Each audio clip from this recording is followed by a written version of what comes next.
नमस्कार साथियों, अब आप सभी का एक बार फिर से स्वागत है अभ्यास एग्री एकेडमी के यूट्यूब चैनल में। दोस्तों, आप सभी के लिए एक बहुत अच्छी खुशखबरी है कि Haryana public service commission HPSC के द्वारा एग्रीकल्चर डेवलपमेंट ऑफिसर ADO की वैकेंसी निकाली गई है। उसका नोटिफिकेशन आज ही आया है।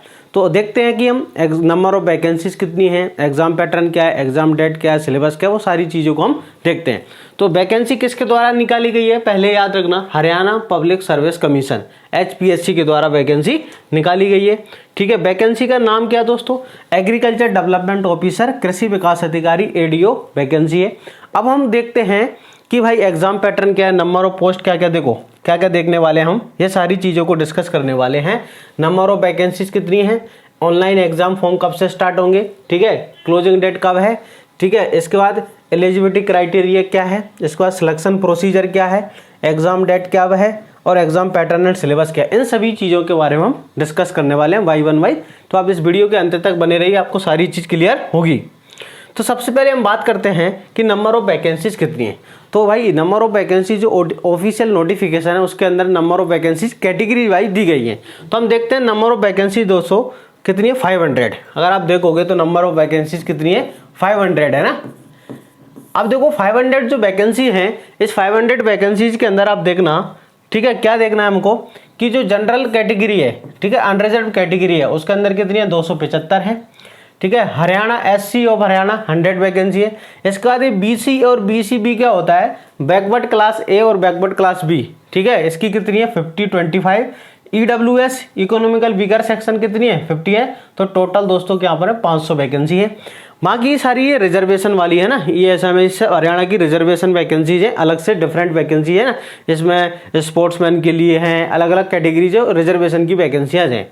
ठीक है, अब हम बात करते हैं अगला कि ऑनलाइन डेट एग्जाम फॉर्म कब से स्टार्ट होंगे ना, ऑनलाइन एग्जाम फॉर्म भरना कब से स्टार्ट होंगे और क्लोजिंग डेट कब है। ठीक है, तो ऑनलाइन एग्जाम डेट जो है स्टार्ट है, ठीक है, कब से, 16 तारीख से, 16 सितंबर 2021 है ना, 16, ठीक है, सितंबर 2021, ठीक है, कब, 16 सितंबर 2021 से एग्जाम फॉर्म भरे जाएंगे।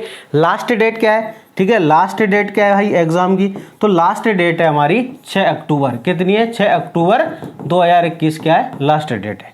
ठीक है, अब एग्जाम फॉर्म भरना कैसे है, अगली प्रोसीजर ये है कि सर एग्जाम फॉर्म भरना कैसे है। तो आपको क्या करना है, ठीक है, किसकी वेबसाइट पर जाना है आपको, HPSC, ठीक है, HPSC.gov.in की वेबसाइट पर जाकर ये फॉर्म आप भर सकते हैं, फिलअप कर सकते हैं। ठीक है, अब हम आगे बात करते हैं कि सर इसके लिए कौन फॉर्म भर सकता है। ठीक है, अगला ये है कि इसकी एलिजिबिलिटी क्राइटेरिया क्या है, किसमें ग्रेजुएशन होना चाहिए। तो एलिजिबिलिटी क्राइटेरिया आप देखोगे तो दोस्तों क्या है, यहाँ पर उन्होंने मांगा है BSc एग्रीकल्चर है ना। पहला है कि degree in BSc honours in agriculture from any recognised university, आपकी डिग्री किसी भी से भी होना चाहिए। यहाँ पर परसेंटेज वगैरह का कुछ भी नहीं किया गया कि भाई 50% होना चाहिए, 55%, ऐसा कुछ भी नहीं बोला गया है।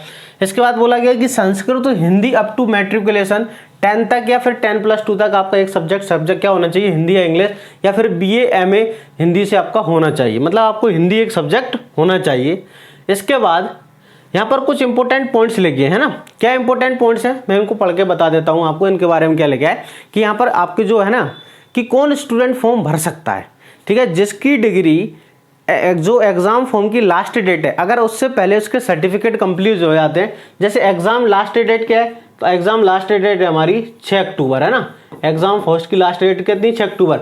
अगर इससे पहले, ठीक है, 6 अक्टूबर से पहले किसी स्टूडेंट की अगर डिग्री कंप्लीट हो जाती है, उसके डॉक्यूमेंट कंप्लीट हो जाते हैं, 6 अक्टूबर से पहले अगर उसका PDC आ जाता है तो वो इस एग्जाम को फॉर्म भर सकता है। ठीक है, ऐसा इसमें बिल्कुल भी नहीं है जैसे बैंक ऑफ महाराष्ट्र में था कि भाई 31 मार्च तक ही जिनकी डिग्री कंप्लीट हो गई थी वही अप्लाई कर, ऐसे बैंक ऑफ महाराष्ट्र में क्या था कि जिनकी डिग्री 31 मार्च को तक ही कंप्लीट है उन्हीं को शामिल करेंगे, लेकिन ऐसा इसमें नहीं है। इसमें ऐसा बोला गया है कि जब तक आपकी 6 अक्टूबर से पहले तक अगर आपकी डिग्री कंप्लीट हो जाती है फॉर्म भरते समय तो भाई आप अप्लाई कर सकते हो। अगर 6 अक्टूबर के बाद आपकी डिग्री कंप्लीट होती है तो आप इसमें अप्लाई नहीं कर सकते। ठीक है, अगला पॉइंट हम डिस्कस करते हैं यहाँ पर कि सिलेक्शन प्रोसीजर क्या होगा। यहाँ पर उन्होंने एक लाइन दी है कि भाई सिलेक्शन प्रोसीजर क्या होगा। ठीक है, जो आयोग है, जो PSC कमीशन है, उन्होंने कुछ पॉइंट दिए कि सिलेक्शन प्रोसीजर कैसे होगा। तो हम देखते हैं, in the event of number of application are large, अगर नंबर ऑफ कैंडिडेट ज़्यादा हैं तो commission will adopt short listing criteria. तो कमीशन क्या करेगा, शॉर्ट लिस्ट क्राइटेरिया अपनाएगा कि वहाँ पर नंबर ऑफ कैंडिडेट्स को शॉर्ट कर सके जिससे इंटरव्यू हो सके। To restrict the number of candidate so to call for the interview, है ना, यहाँ पर इंटरव्यू होगा। To be reasonable number by any और more of the following methods, ठीक है। अगर देखो बहुत सारे लोगों ने फॉर्म भर दिया तो जो कमीशन है उसको कैसे सिलेक्शन करने की, किन स्टूडेंट का इंटरव्यू हमको लेना है, तो उसके लिए जो अलग अलग मेथड्स हैं ये फॉलो कर सकता है वो, है ना। क्या क्या मेथड फॉलो कर सकता है, on the basis of percentage of marks of the candidate in the minimum education qualification prescribed in the advertisement.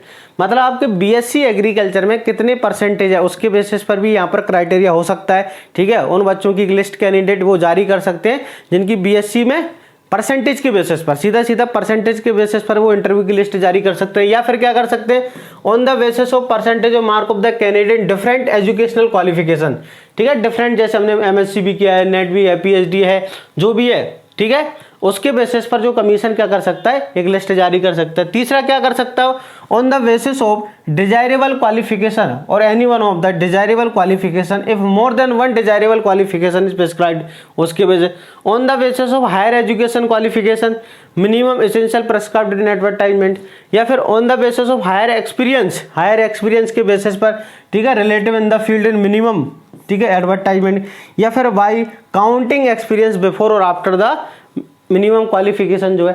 और लास्ट में दिया है भाई होल्डिंग द रिक्वायरमेंट टेस्ट। तो ज़्यादा से ज़्यादा चांस होते हैं कि भाई एग्जाम होगा, ठीक है। अधिकतर आयोग क्या करता है, इन सारी प्रोसीजर छोड़ के क्या करता है, एग्जाम लेता है, कोई रिटर्न एग्जाम लेगा, ठीक है, रिक्वायरमेंट टेस्ट होगा, उसके आधार पर जो बच्चे सिलेक्ट होंगे उनको फिर आगे वो फर्दर इंटरव्यू के लिए क्या करेगा, कॉल करेगा, ठीक है। The candidate should therefore mention और all his or qualification experience in the relevant field over the above minimum qualification। चलिए आगे बढ़ते हैं। अब पे स्केल क्या है, तो भाई ये जो है ना फाइनेंशियल पे स्केल कितना 6 है, तो इसकी जो सैलरी होगी वो कितनी होगी 35,400 से लेके 1 लाख, ठीक है, 12,400 तक, ये इसकी है ना पे लेवल का होता है 6 नंबर का, ठीक है। चलिए आगे बढ़ते हैं। अब बात करते हैं कि एप्लीकेशन फीस है ना कितनी लगेगी, एप्लीकेशन जो फीस है वो कितनी यहाँ पर लगने वाली है, ठीक है। तो जो जनरल के स्टूडेंट हैं कि कौन कौन से जनरल के कैंडिडेट्स हैं, जो जनरल कैंडिडेट्स है for male candidates, general category include है ना, dependent of ex serviceman Haryana, या फिर male candidate general all reserve candidate other state. तो अदर स्टेट के कैंडिडेट के लिए कितना है, तो आंसर है 1000, ठीक है। For all female candidate of general category include the female department of yes Haryana और अदर स्टेट की, तो फीमेल कैंडिडेट का भाई वो किसी भी कैटेगरी को चाहे अदर स्टेट की हो उसको 250 रुपये लगने वाले, ठीक है। इसके बाद एससी हरियाणा का, फिर BCA BCB है ना, और जो भी EMS कैटेगरी 250। इसके बाद ऑल द पर्सन्स, ठीक है, जो कि फिजिकली डिसेबिलिटी जिनके पास होती है, ठीक है, 40% हरियाणा के, सिर्फ ओनली हरियाणा, उनकी यहाँ पर कोई भी फीस नहीं लगने वाली है, ठीक है। तो अदर स्टेट के, अब यहाँ पर स्टूडेंटों का ये कंसर्न होगा कि सर हम राजस्थान के हैं, यूपी के हैं, ठीक है, मध्य प्रदेश के, क्या हम ये फॉर्म भर सकते हो, तो बिल्कुल भर सकते हो, है ना, आप ये फॉर्म भर सकते हैं, ठीक है। हम वो भी देख लेते हैं कि क्या है ना यहाँ पर मांगा उन्होंने, तो चलिए अपन देखते हैं। देखो अब से उन्होंने क्या मांगा है, 1 मिनट, है ना, कि कौन सा स्टेट के लोग फॉर्म भर सकते हैं ना, कौन से स्टेट के लोग फॉर्म भर सकते हैं। तो आइए अपन देखते हैं। ये ऑफिशियल नोटिफिकेशन है। अगर आप इसकी PDF चाहते हो तो हमारे टेलीग्राम चैनल से आप इसकी PDF ले सकते हैं, है ना। तो वो क्या है, देखो आगे देखते हैं अपन कि कौन फॉर्म भर सकता है ना, कितना एज रिलैक्सेशन है ये और देख लेते हैं हम, एज रिलैक्सेशन कितना है।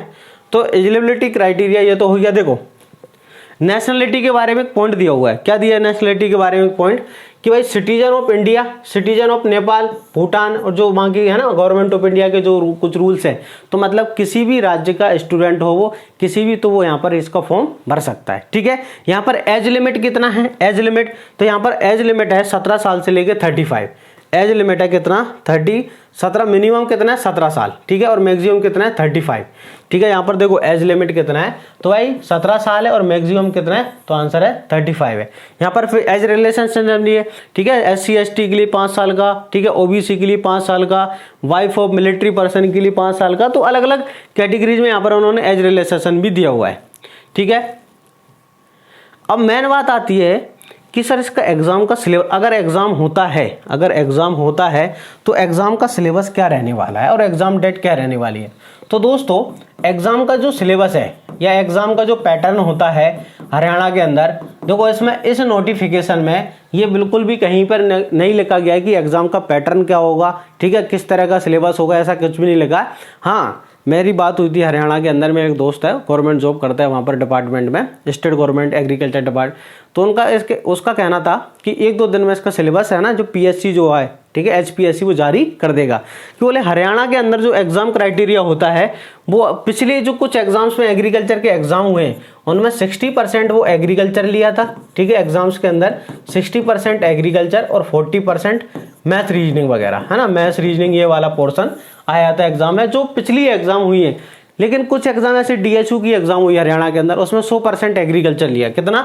100% एग्रीकल्चर। एक एग्जाम के अंदर अभी जो लास्ट हुई थी उसके अंदर 100% क्या था? एग्रीकल्चर। सारे क्वेश्चन किसके थे? एग्रीकल्चर के थे, ठीक है। तो इसका जो सिलेबस है, एग्जाम पैटर्न जो होगा और एग्जाम डेट, वो कुछ ही दिनों में किस पर आ जाएगी? तो आंसर है जो आयोग है पीएससी वहाँ का एचपीएससी, उसकी वेबसाइट पर 2 से 3 दिन में वहाँ का सिलेबस किस तरह से होगा, एग्जाम पैटर्न क्या होगा, वो आ जाएगी। तो आप बिल्कुल भी घबराए ना।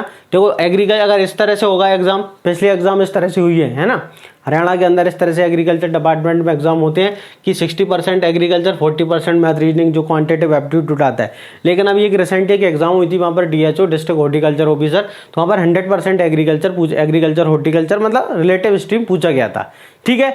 तो यहाँ पर सिर्फ एग्रीकल्चर वाले स्टूडेंट ही फॉर्म भर सकते हैं, इसके अलावा है ना जिसका हॉर्टिकल्चर, फॉरेस्ट्री, बीटेक, वो कुछ भी फॉर्म नहीं भर सके। यहाँ पर लिखा ऊपर बीएससी एग्रीकल्चर वाले ही फॉर्म फिलअप कर सकते हैं। अगर आपको इससे रिलेटेड कुछ भी डाउट है, ठीक है, तो आप मेरे को इस वीडियो के कमेंट सेक्शन में कमेंट कर सकते हैं, मैं आपको उस पर आंसर दे दूंगा। या फिर आप मेरे टेलीग्राम चैनल पर मुझसे पूछ सकते हैं, वहाँ पर कुछ भी डाउट हो, या फिर मेरे व्हाट्सअप नंबर पर जो, ठीक है, आपको व्हाट्सअप नंबर टेलीग्राम पर मिल जाएगा, आप इस पर व्हाट्सअप पर मैसेज करके पूछ सकते हैं। आई होप दी गई जानकारी आपको समझ आई होगी। अगर आपको पूरा नोटिफिकेशन पढ़ना है तो हमारे टेलीग्राम चैनल से आप इसको डाउनलोड कर सकते हैं। जय हिंद।